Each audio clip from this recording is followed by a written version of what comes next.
It is approximately 8 months down the line when the disaster happened in Jagersfontein. Remember last year on the 11th of September 2022, the mine dam collapsed.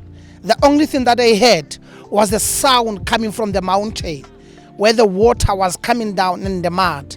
That time, the place was declared disaster. The Deputy President of the country will be coming to understand, to focus, to look into the progress made so far. Remember that a month ago in the National Council of Provinces, the Deputy President has made a commitment that he will come in Jagersfontein just to analyze and understand the progress made till this far. And please join us as we are about to meet with the Deputy President of the country here in Jagersfontein to come and see, meeting with the community and understanding how far have the government been through. Join us as we are about to meet the Deputy President. Coming into Jagersfontein, it's also a small town that seems to be resembling what we see across the country, quite dilapidated. And Premier of Free State, Mxolisi Dukwana, certainly an important explanation that you're probably having to be giving to the Deputy President about the state of this town. Yeah, we will certainly do exactly that, but the most important thing, we will also be briefing the Deputy President about our intention to reimagine this area, and you will see that there are no prospects of this area getting out of the situation that it is. Almost 96% of the residents here are not working, and that makes it very difficult for this municipality to render services. In fact, it is one of the most poverty-stricken municipality in this district, and this district has not been given much attention over the years, and our intention is to follow on many other issues that need to be attended to. We have a string of projects that we have planned for this area, and that is what we're going to be explaining to the Deputy President today. The 20 million that had been pledged, what's happened with it so far? No, we remember there was a problem at some stage with the quality or the toxicity of the sand or whatever they call the sludge. We got a report that said earlier that this sludge was very toxic, and we also got another report that contradicted that, and we needed to get something clarified so that for us to know exactly how do we proceed working in this area. And part of it also has been a challenge with regard to the responsible mining house and their take on what they need to do and what they think that it is not in their purview.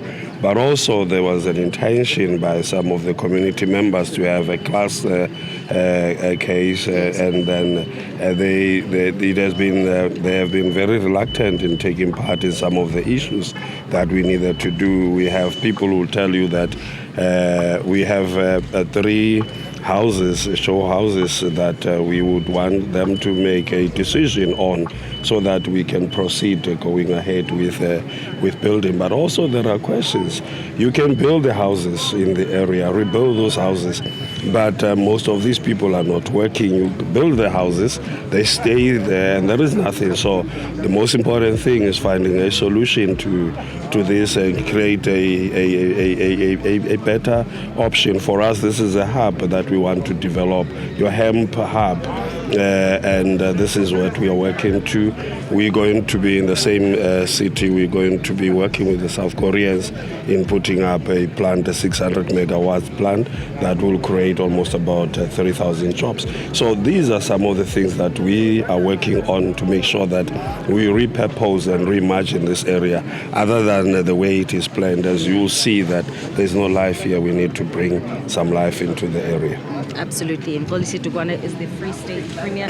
So he is also just standing by to welcome Deputy President Paul Mashatile, who will be arriving here in the Mkobanong municipality. He'll get a quick political briefing.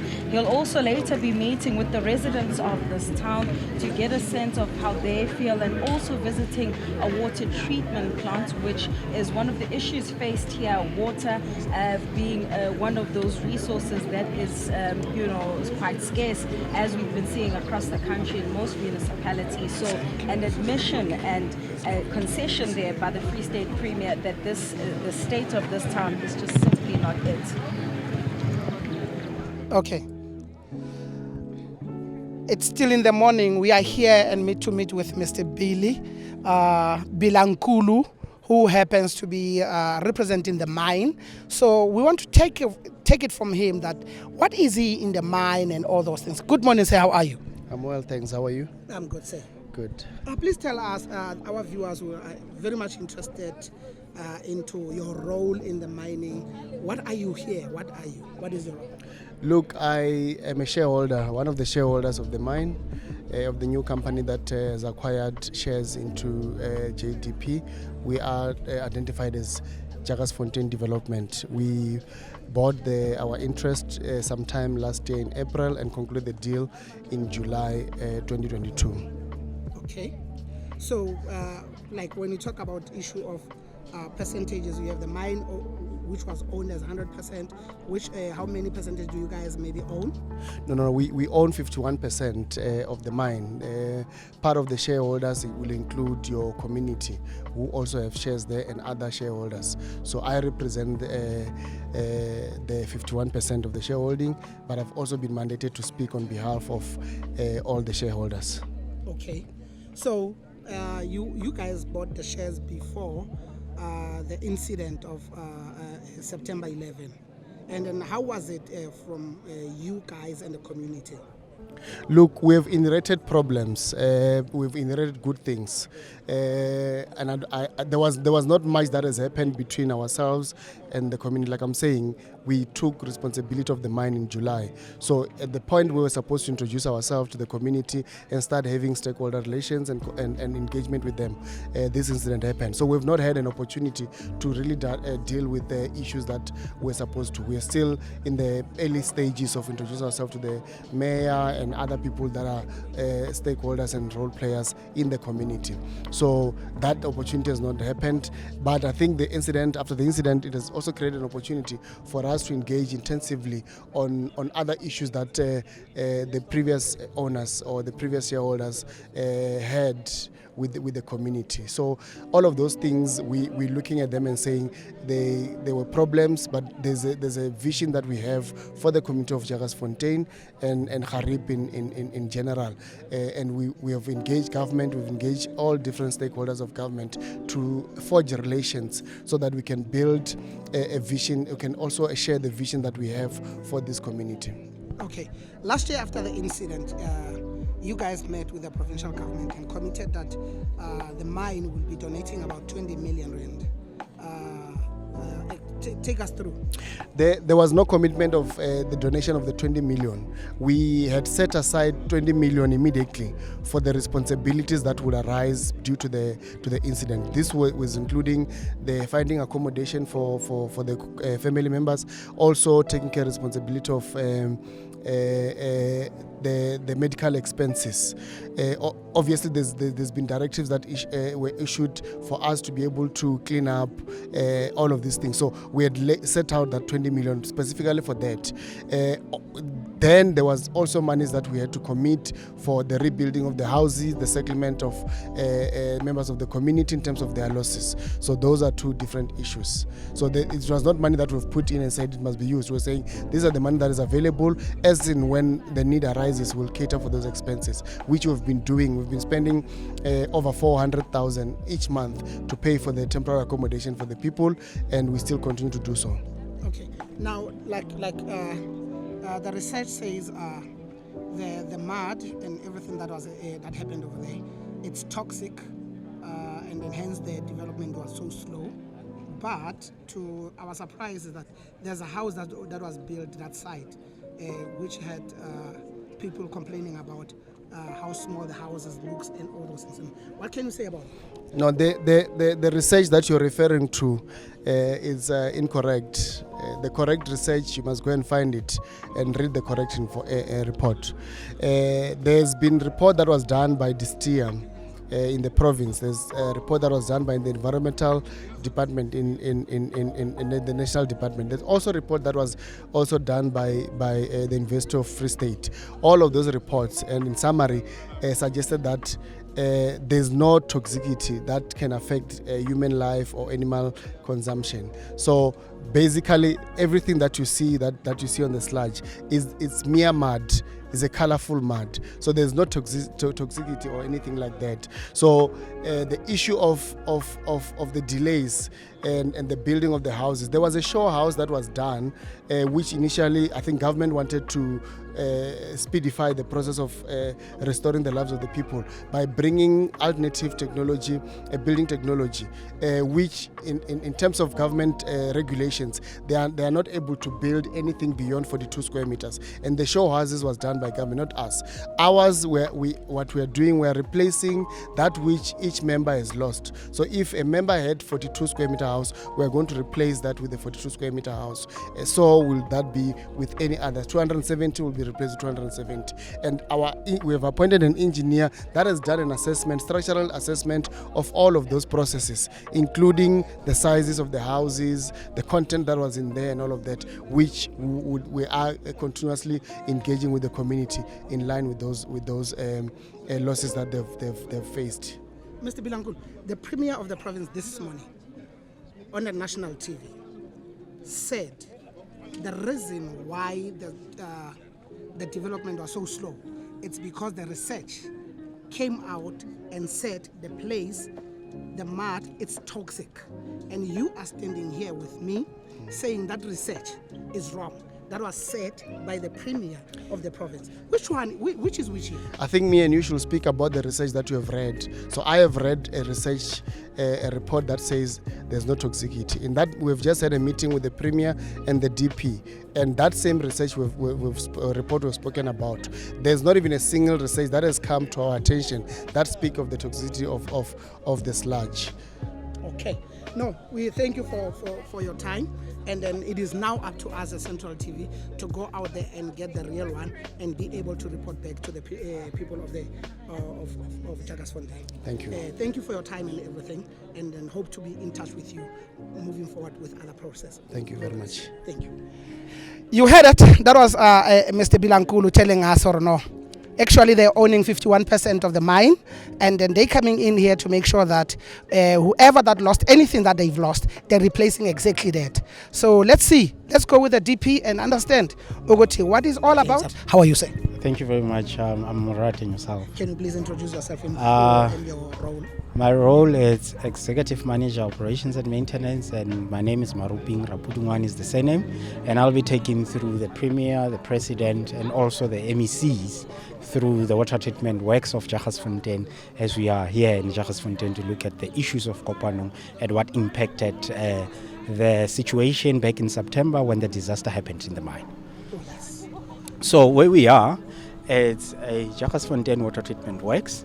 The capacity is 4 megaliters a day, so it means we are treating 4 million liters a day towards the communities of both Jagersfontein and Forest Smith. Now, the community in both towns, we are looking just under 16,000 people that are benefiting from this water treatment works. So what we will do is we'll take the delegation from where the raw water starts to come into the plant, and from there on we'll take them to the first stages where we start building flocks. We call that a flocculation stage, and after that we'll take them into the sedimentation stage, which will be our second stage of the water purification, and the third stage will then be our filtration stage, where we are now killing all the bacteria and making sure that water is filtered through the sand so that any other dirt is left through on top of the sand. This is just an example where a swimming pool has a pump, and we know next to a pump there's a bowl. Inside that bowl there's a sand, so it's the same kind of scenario. So when you backwash the swimming pool, then the water or the dirt that is inside the swimming pool gets trapped into that sand. This is the third stage of what we do when we purify water as well. And then lastly, I'll take the delegation through the last stage, where we will now put this water through chlorination, where we are killing now all the bacteria that might be inside the water before water starts to be pumped into a reservoir, where now the community will start drinking this water from this reservoir. The reservoir is just behind us, the treatment works. It has a capacity of 3 million liters. So this reservoir has a capacity of taking through both communities for at least a day or two that they can get water to. Those are the steps that will take the delegation through in this water treatment works of Jagersfontein. Thank you very much. And then how many people are working here, you doing all this, the process that you just mentioned from stage 1 up until the last stage? We have 3 shifts in the whole 24 hours. So we pumped water through a 24-hour, 7 days a week, and we have 3 process controllers manning the water treatment works. Obviously, then we would have then a supervisor, which comes once in a shift to come and look at the overall process of the water treatment works. And above the supervisor, we have a regional manager who's manning the regions for all the 4 water treatment works that we have in the 9 towns of Kopano, including Jagersfontein. So we do have a water treatment works in Betuli town. We do have a water treatment works in Harib. And the 3rd one is in Jagersfontein. And then lastly, the 4th would then be Velpedag Dam, which pumps water into Edinburgh and Redesberg, which is the 2 towns of Kopano. Wow. No, we thank you for this, for you being able to take us through this process, and we hope that next time. But before we close it, we've heard that when you spoke to the deputy president, you mentioned that the municipality is at debt with you guys, and to a point that the Bloom Water had to cut down to 30%. What does it mean, and how long will it take if the municipality is able, or the provincial government has taken over? How long will it take for you guys to be able to give everybody, the households, this water that as a basic need? Yeah, so once through the process that was announced by the DP in earlier briefing, that section 139 would have to be pronounced by the province, and obviously through the Premier and the MEC of Kokta and Datumakugu. So once that is done, it then gives the department through our Minister of Water and Sanitation to impose section 63, where we'll then be able through the Department of Water and Sanitation together with the provincial government to intervene in Kopano, and then water will then be able then to be lifted to 100% in all the 9 towns of Kopano, not only Jagersfontein. So that will be the process that the DP has pronounced, and we are hoping that that matter will be resolved in the future, so that the sooner this community of Kopano as a whole in the 9 town can be able then to get water 100%. Wow. Thank you, sir, for your time and everything. And we hope that with the great work that you guys are doing, we hope that the Premier or the province will then announce, and you guys will lift up that to 100%. Thank you very much. Thank you, sir, for your time. Yes, firstly, let me welcome all of you who have joined us today here in Jagersfontein. As you know, we have been asked to visit areas that are affected by service delivery by the president, and one of the areas we identified was this area. We discussed with the Premier to come and see the challenges here. The main biggest problem here is water. People have a problem of water because Bloom Water has reduced the supply of water to 30%. But the Premier has since engaged with them. The province is intervening to be able to ensure that that problem can be addressed by making sure that there are payments made to Bloom Water. They will then open the water. So that is underway. It's a matter of a few days or so to sort it out. But there's also a problem of disaster. Jagersfontein, you know, that's where people were affected by mud from the dam, Jagersfontein Dam.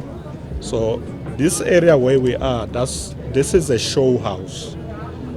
The mine has agreed that they will rebuild houses for the people. So this is a sample. We met with them this morning. They've made that commitment that they are going to assist because this is a disaster emanating from their dam. So they've committed. So we thought, let's come and see the work that they have now started to assist affected families. Government is also assisting. There are other short-term interventions to provide relief to people. Like the old lady you see here, she needed trauma counseling. Some of them were physically hurt, and some lost their loved ones. So there's a lot of work that is happening. The Premier is bringing MEC for Social Development to help work with these communities. At the end of the day, we want the community to return back to normality. So we have deputy ministers who are going to be working with this community, working with those who will be delegated by the Premier. So I have with me Deputy Minister Fikile Majola from Trade and Industry and Competition, Deputy Minister Pakstow from COPTA, who had to rush to some other commitments. The reason why we have Deputy Minister Majola is that after we have intervened building the houses, we want to see local economic activity so that we don't put people in houses, but there's no local economic activity to benefit from. So he will be driving that. The Premier has already identified other projects like the solar project that can provide 6,000 jobs, the hemp farming. So there are a number of initiatives that will come, and that's the reason we had a meeting this afternoon with business people who have also committed to come to this area and invest. So this is just one of the beginning of our interventions in this affected areas, and we thought we should start here. We obviously don't expect that change will come overnight, but we have now started. And even with the houses, as you can see, the show houses here, they have now started with the project. So people should be able to return to their homes properly in the next 6 months and properly well settled. We will continue to monitor the situation through the work of the deputy ministers, working with the province and the mayors and the councillors in the area. That's really the purpose of our visit.